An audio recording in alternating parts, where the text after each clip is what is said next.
High school classes के एक और नए वीडियो में आपका स्वागत है।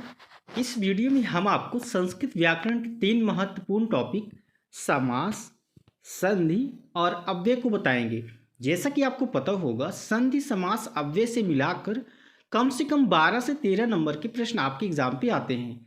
इस वीडियो को बिना स्किप किए आप देख लेते हैं तो डेफिनेटली आपसे 12 से 13 नंबर इस वीडियो के द्वारा गेन कर सकते हैं।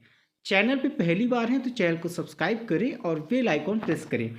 सबसे पहले देखते हैं हम समास। तो समास होता क्या है? देखिए, दो या दो से अधिक पदों की विभक्तियाँ जब आप अपनी विभक्ति चिन्ह छोड़कर आपस में मिल जाती हैं तो उसे क्या कहते हैं? तो समास कहते हैं। इतना समझ, परिभाषा कभी नहीं पूछता, ठीक है। मेन जो पूछता है तो समास के प्रकार। तो समास कितने प्रकार का होता है? 6 प्रकार का, जिसमें पहला समास आपका होता है तत्पुरुष समास। अब तत्पुरुष समास की परिभाषा से समझिए, पूर्व पद द्वितीय विभक्ति से सप्तमी विभक्ति तक होता है और उत्तर पद में प्रथमा विभक्ति होती है, वह तत्पुरुष समास होता है। मतलब प्रथम पद जो होता है द्वितीय विभक्ति से लेके कौन सी विभक्ति तक? सप्तमी विभक्ति तक होता है। और यूँ कहें तो इसका दूसरा पद प्रधान होता है। जैसे ग्रामम गता मतलब गांव को गया, ठीक है। तो ग्रामागता गांव को गया, द्वितीय तत्पुरुष आ रहा, द्वितीय विभक्ति आ रही है। शरणम गता शरण को गया, यहाँ पे भी द्वितीय विभक्ति आ रही है, ठीक है। धनेन हीनिता मतलब धन से हीन, तृतीय विभक्ति आ रही है। तो आप देख रहे हैं जहाँ पे द्वितीय विभक्ति से लेकर सप्तमी विभक्ति तक का वर्ड आए वहाँ पे तत्पुरुष समास होता है। तो ये सारे उदाहरण आप देख लीजिए, कोई उदाहरण आपके एग्जाम में आ सकता है। इसके बाद हम चलते हैं अपने अगले समास। अगला समास बहुत ही सरल, क्या है? द्विगु समास। इसकी परिभाषा क्या होती है?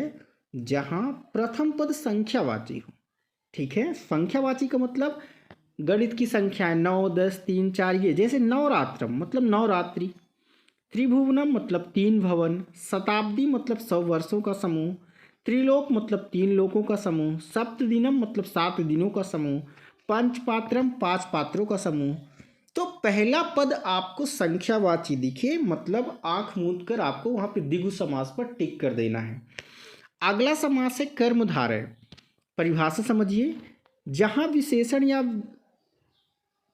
उपमान होता है पहला पद और दूसरा पद क्या होता है? विशेष्य होता है। ऐसा समझिए कि पहला पद विशेषण और दूसरा पद क्या होता है? विशेष्य। जैसे नीलोत्पल, उत्पल कैसा है? नीला है, तो नीला उत्पल मतलब नीला कमल। कौन सा समास? कर्मधारय। घनश्यामा मतलब काले बादल, महादेव मतलब महान देवता, महापुरुष मतलब महान पुरुष, विशाल वृक्षा मतलब विशाल वृक्ष। जहाँ पे पहला पद दूसरे पद की विशेषता बताए वहाँ पे हमेशा कर्मधारय समास होता है, ठीक है। तो ये उदाहरण है आपके सामने। अगला समास है आपका डियर स्टूडेंट द्वंद्व समास। द्वंद्व समास में याद रखिएगा दोनों पद प्रधान होते हैं। कौन से पद? दोनों पद प्रधान होते हैं और बीच में आपका चा वर्ड छिपा रहता है, चाहे आपको दिखे चाहे ना दिखे। जैसे राम लक्ष्मण मतलब रामश्च लक्ष्मणश्च मतलब राम और लक्ष्मण, पितरौ मतलब माता और पिता, हरिहरौ मतलब हरि और हर, पार्वती परमेश्वर मतलब पार्वती और परमेश्वर, धर्मो धर्मा मतलब धर्म और धर्मा, सीतारामो मतलब सीता और राम। तो ये आपके सारे एग्जाम्पल किसके हो गए? द्वंद्व समास के। अगला समास है अव्ययी भाव। अव्ययी भाव समास बहुत ही सरल है। पहला पद हमेशा अव्यय होता है। अव्यय आप संस्कृत में पढ़े होंगे, यदा, कदा, प्रति, निर्विघ्न, अनुरूप, ठीक है। ये सब क्या प्रत्यय हैं।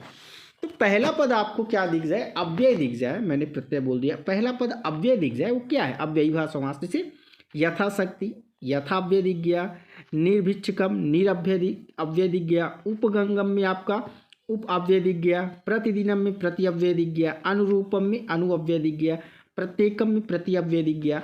मतलब पहला पद अव्यय, वहाँ पे अव्ययी भाव समास। बहुब्रीहि समास क्या होता है? जहाँ पे दो में से हटकर कोई तीसरा पद प्रधान हो। जैसे पीताम्बर, पीला है जिसका वस्त्र, अर्थात गणेश भगवान, ठीक है, अर्थात कृष्ण भगवान। तो चंद्रशेखर मतलब चंद्रमा के समान जिनका शिखर है, ठीक है, मतलब शिव भगवान। दशानन मतलब 10 हैं जिसके मुख, 10 किसके मुख होते हैं? रावण।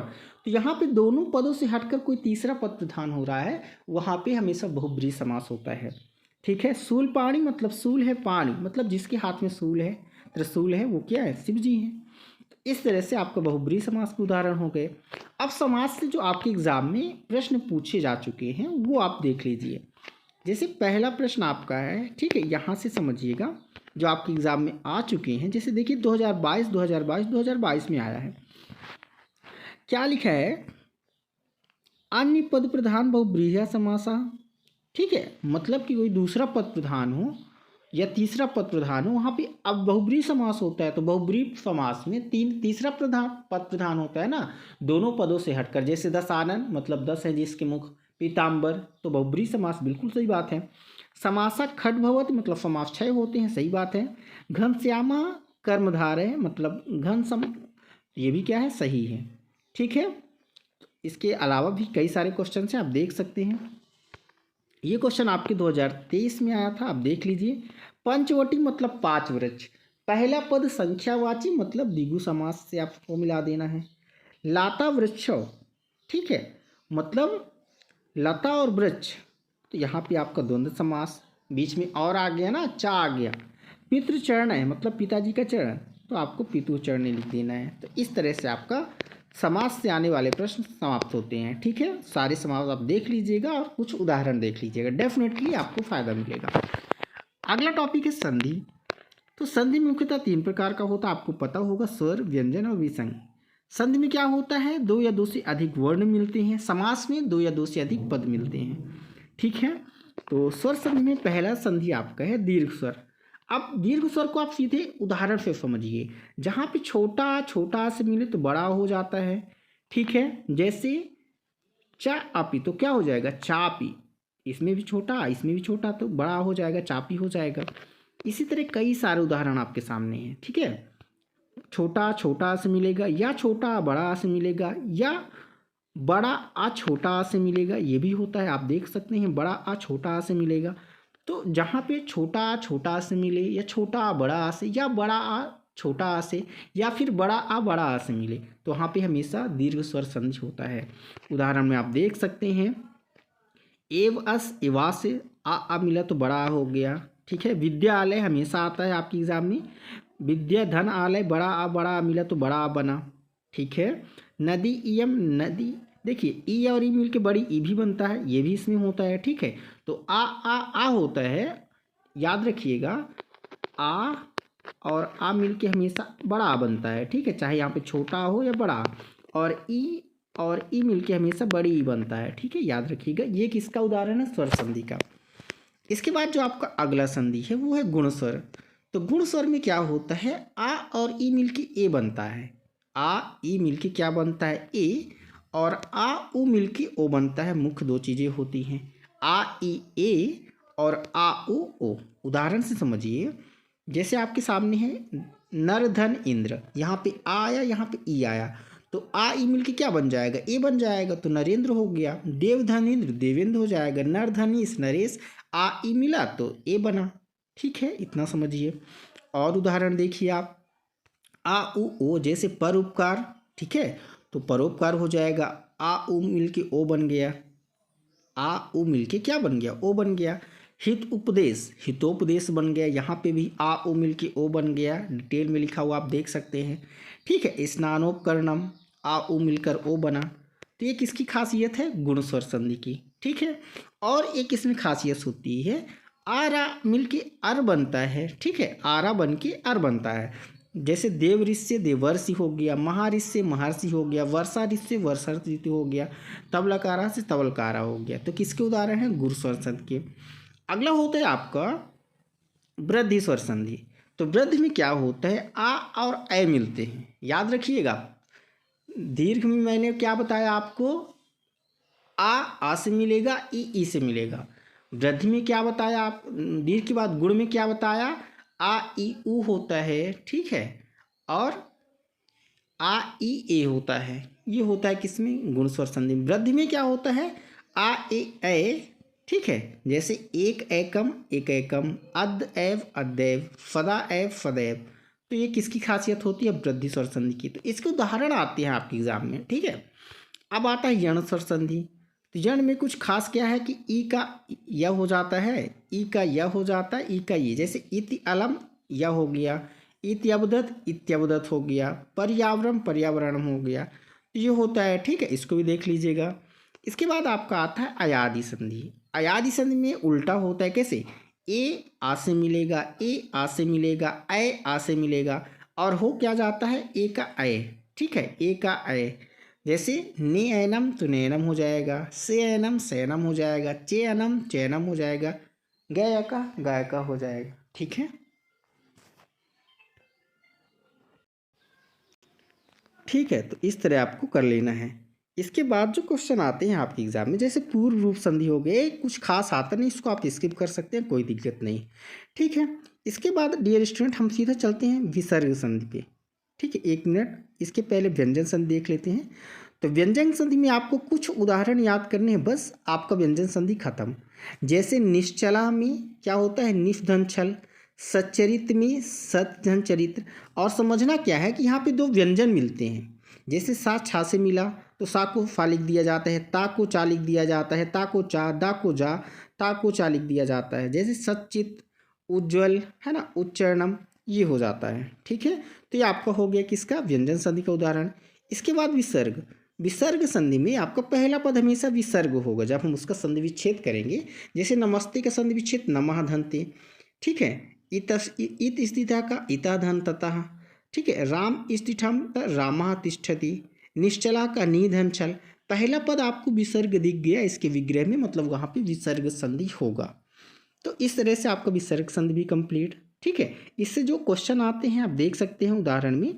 जैसे क्या आया है? सदाय सदैव वृद्धि स्वर संधि का उदाहरण है, तो बिल्कुल सही बात है, सदैव वृद्धि स्वर संधि का उदाहरण है। आ ए मिलके ए बनता है वृद्धि स्वर संधि में। महा, देखो महा और औषधि मिलके क्या बनता है? पहला पद विसर्ग दिख गया है ना, मतलब ये नहीं बनेगा। ठीक है, सुरेशा यण स्वर संधि। सुरेश में कौन सा? गुण स्वर संधि है ना, दीर्घ के बाद गुण, आ ई ए बन रहा है, तो ये क्या हो जाएगा? ना हो जाएगा। ठीक है, इसके बाद आप देख सकते हैं ये क्वेश्चन आपके एग्जाम में आए हैं। विद्याधन आलय, आ अब बनेगा तो दीर्घ स्वर संधि होगा। ठीक है, यहाँ पे देखिए अत्युत्तम, अति उत्तम। ठीक है, यहाँ पे कौन सा संधि होगा? आपका यण स्वर संधि होगा। इसके बाद आपका बचा क्या? पहला नंबर, तो इसको सेकेंड से मिला देना है। तो ये संस्कृत के सारे संधि आप देख सकते हैं। ठीक है, आपके एग्जाम में डेफिनेटली 3 से 4 नंबर का संधि आएगा। जैसे यहाँ पे देखिए क्या लिखा है? स्वागतम। स्वागतम का संधि विच्छेद होगा सुवागतम। ठीक है, वृद्धि संधि का उदाहरण, तो वृद्धि संधि का उदाहरण क्या हो जाएगा? सैव हो जाएगा। ठीक है, व्यंजन संधि का उदाहरण जगदीश, क्योंकि इसका विच्छेद होगा जगत धन ईश। मनहरथा से क्या बन जाएगा? मनोरथ बन जाएगा। तो ये सारे उदाहरण। उज्ज्वल से क्या बन जाएगा? उज्ज्वल बन जाएगा। ठीक है, उज्ज्वल कौन सा नंबर? Option number A. ठीक है, इसके बाद आप सीधा आपका संधि समाप्त होता है। अब आप देख लीजिए अव्यय। तो अव्यय में आपको मेन ये देखना है अव्यय के उदाहरण। जैसे अत मीन्स यहाँ, अथ मीन्स आरंभ, अलम, स्वाहा, यावत, स्नेह, सनय। अव्यय में आपके से क्वेश्चन आता है, कोई सेंटेंस दे देगा और पूछ देगा इस पद में अव्यय कौन सा है। ठीक है, इतस्मिन् पदे अव्यय है अस्ति। तो देख लीजिएगा, यदि इनमें से कुछ आता है तो अव्यय है, इनके अलावा कुछ आता है तो अव्यय नहीं है। ठीक है, तो ये आपका अव्यय रहा, केवल इतना ही है। इसके बाद अव्यय से जैसे प्रश्न आता है, देखिए बहुत ही सरल। क्या लिखा है? सदाचार्य परमो धर्म, तो आपको एब दिख गया ना, एब टिक कर देना है। अधो लिखते से अव्यय नास्ति, अव्यय नहीं है। सर्वत्र है, तदा है, तत्र है, रमा नहीं है, रमा किसी का नाम है। विद्या ही न शोभन्ते, तो ना आपका अव्यय हो जाएगा। अधो लिखते से अव्ययम अस्ति, अव्यय है कौन सा? तो आपको देखिए रामा नहीं है, विद्यालयम नहीं है, यदा है। अदा सोमवारा अस्ति, तो यहाँ पे क्या हो जाएगा? अद्य हो जाएगा। ठीक है, इस तरह से आप देख लीजिए, कई सारे आपके क्वेश्चन, ठीक है, मैंने आपको प्रोवाइड करा दिया। और तो ऑब्वियस यही सब है जो आपके एग्ज़ाम में आता है। ठीक है, तो इन सभी को आप पढ़ के जाइएगा, डेफिनेटली आपको फ़ायदा मिलेगा। चैनल पे पहली बार है तो चैनल को सब्सक्राइब जरूर करें। धन्यवाद।